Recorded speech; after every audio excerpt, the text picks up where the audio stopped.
and welcome to the channel. Let's learn electronics. In the last video, we briefly revised what semiconductors are and how they are similar to or different from conductors and insulators, and how energy band diagrams are formed. So if you want to revise that, please go to the previous video.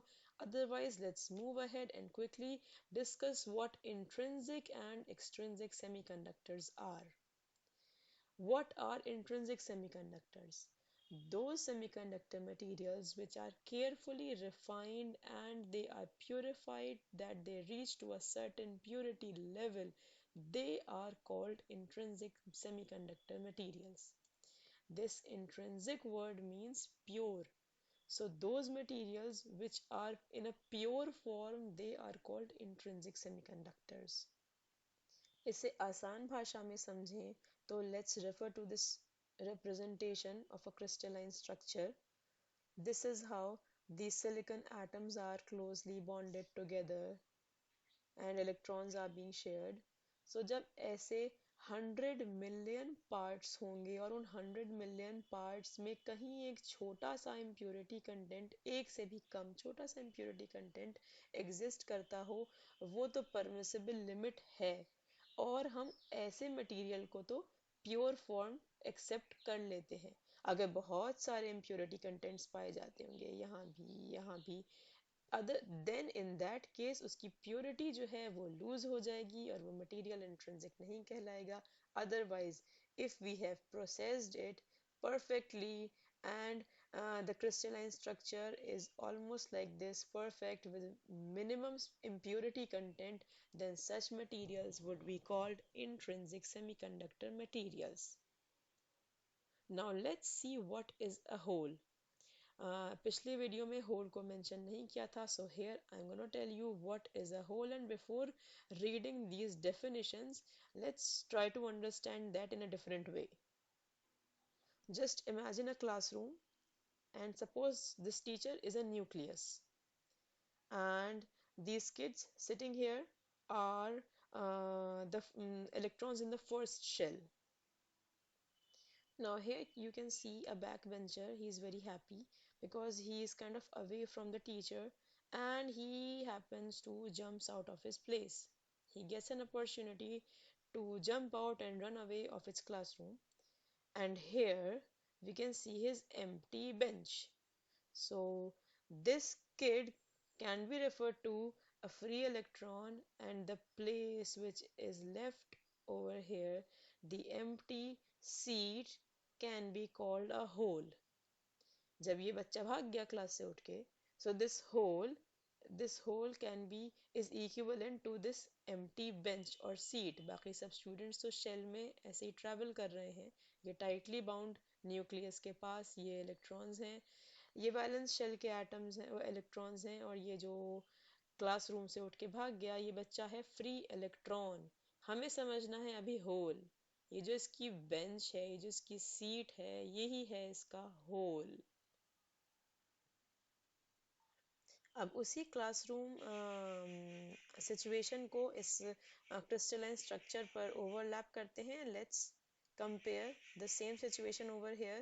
This is a free electron and it gets excited enough that it has broken this covalent bond and it has moved away.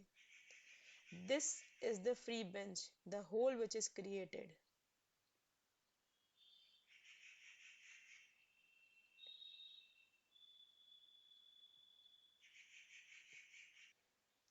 And now that hole is the place where electron was previously sitting, and after the broken covalent bond, that hole has got a positive charge which is equivalent to the magnitude of that of the charge of the electron.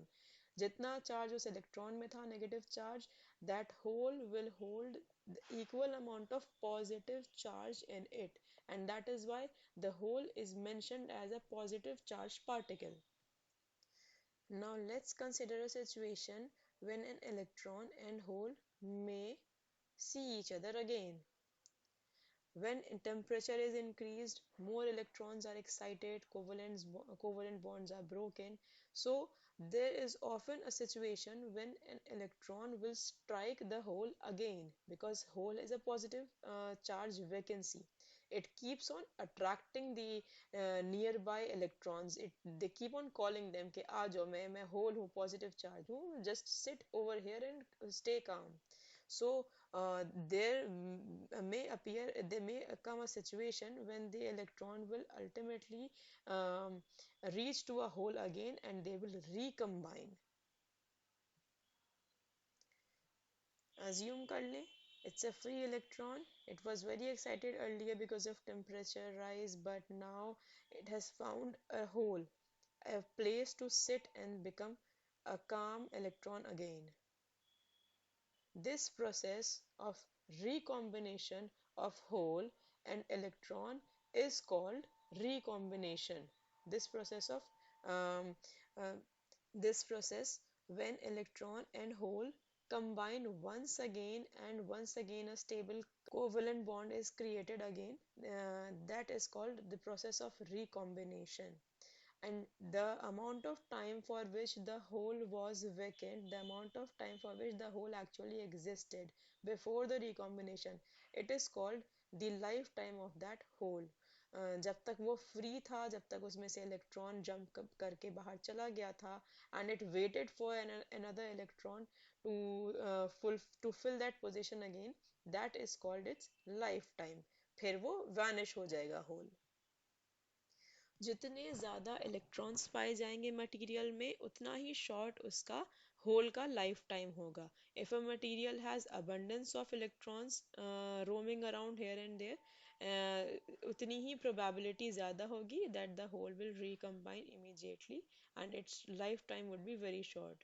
For example, do conductors have holes? Yes, conductors also have holes, but their lifetime is so negligible that they practically do not exist, because they have so many electrons all around them that the electrons don't let the hole remain that the electrons do not allow holes to exist. They immediately recombine and the holes are vanished. So conductors में holes होते हैं, but हमें उसका existence feel नहीं हो सकता, हम observe नहीं कर पाते, because they are quickly vanished.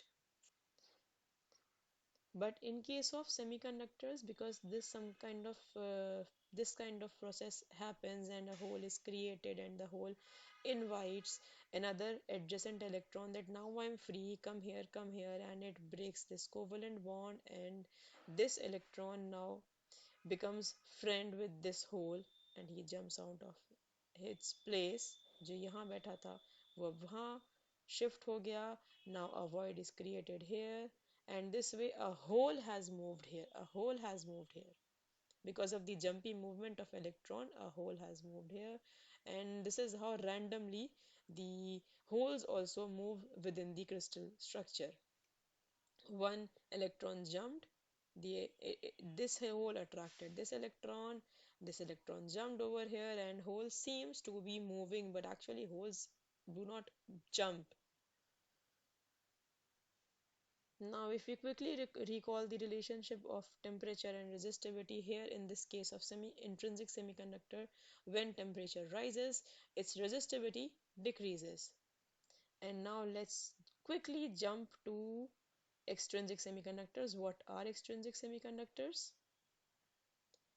When the intrinsic semiconductors are introduced with a slight impurity content deliberately, their electrical properties are significantly changed, and such materials are called extrinsic semiconductor materials. यानी simple words में बताऊं तो जो perfect crystalline structure था, हम उसमें खुद एक इम्प्योरिटी एटम इंट्रोड्यूस कराते हैं ताकि उसकी इलेक्ट्रिकल प्रॉपर्टीज को हम मॉडिफाई कर सकें. When an impurity atom is deliberately added to that crystalline structure, its electrical properties are altered, and those processed semiconductor materials are called extrinsic semiconductor materials. Now, what can be the impurity atom? There can be a pentavalent impurity atom, there can be a trivalent impurity atom. In the previous video, um, I helped you in recalling the periodic table. Periodic table had pentavalent atoms and trivalent atoms just adjacent to the silicon. Uh, so when the pentavalent atom is added, it becomes N-type extrinsic semiconductor, and when trivalent is added, it becomes P-type material. Let's refer to an animation and try to understand what happens. This is a pentavalent atom, phosphorus. It has 5 electrons in its valence shell, it has 5 protons in its nucleus. So when it is introduced here, it comes with a free electron. The 4 electrons immediately create a covalent bond. But what about this fifth one, which is so happy because this fifth one has disturbed the structure? This fifth one made this electron to move and it created a hole. The fifth electron keeps on disturbing the adjacent one, and um, they they um, this structure is once again uh, repeated after a certain amount of atoms. जितने free electrons add होंगे, they create more charge carriers and they become majority charge carriers in the material.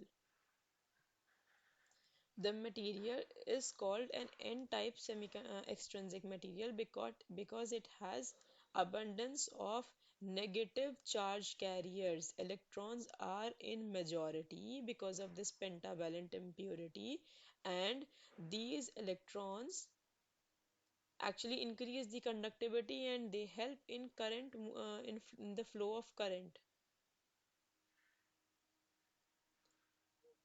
On the other hand, when a trivalent impurity atom is added like this, boron, it has 3 protons in it and 3 electrons in the valence shell. So here an electron is missing. We see a hole. This hole keeps on inviting and attracting electrons from the adjacent places. वो बार बार हाथ बढ़ाता है कि come here, I am alone, please recombine with me. And so over here, after this movement, a void would be created. Now it is a hole. Now this hole disturbs the other electrons. Now this covalent bond would be broken, and this way the semiconductor crystal will have holes in abundance. The majority charge carriers would be these positive holes, positively charged holes, and that is why these crystal structures would be called, or these materials would be called p-type extrinsic semiconductor materials. This process of carefully uh, introducing the specific impurity content in the crystalline, pure crystalline structure of a silicon material, this process is called doping. When we introduce the impurity content in a pure semiconductor material, that intrinsic semiconductor becomes an extrinsic one after doping and its electrical properties are modified. Once this process is completed, we'll see more number of majority charge carriers. For example, if a material is N-type, the majority charge carriers would be free electrons in abundance, and holes would be in minority. And if a material is p-type, the holes will be the majority charge carriers, and in this way the electrical properties such as resistivity and conductivity are significantly changed. The resistivity decreases, that means इसके अंदर बहुत अच्छे से current flow होगा, the conductivity increases. And एक चीज और होगी यहाँ, as temperature increases it tends to become an intrinsic semiconductor again, because minority charge carriers अब फिर से increase होने लगेंगे when temperature increases, and ultimately they reach to a point when they would be equal amount of minority and majority charge carriers, and so it behaves like an intrinsic semiconductor material. ये एक quick overview था what extrinsic and intrinsic semiconductors are. I try to help you understanding those concepts using animations. I hope you like those efforts, and if you like that, please click on like, share, and subscribe. And to watch more videos, stay connected. Till then, bye bye.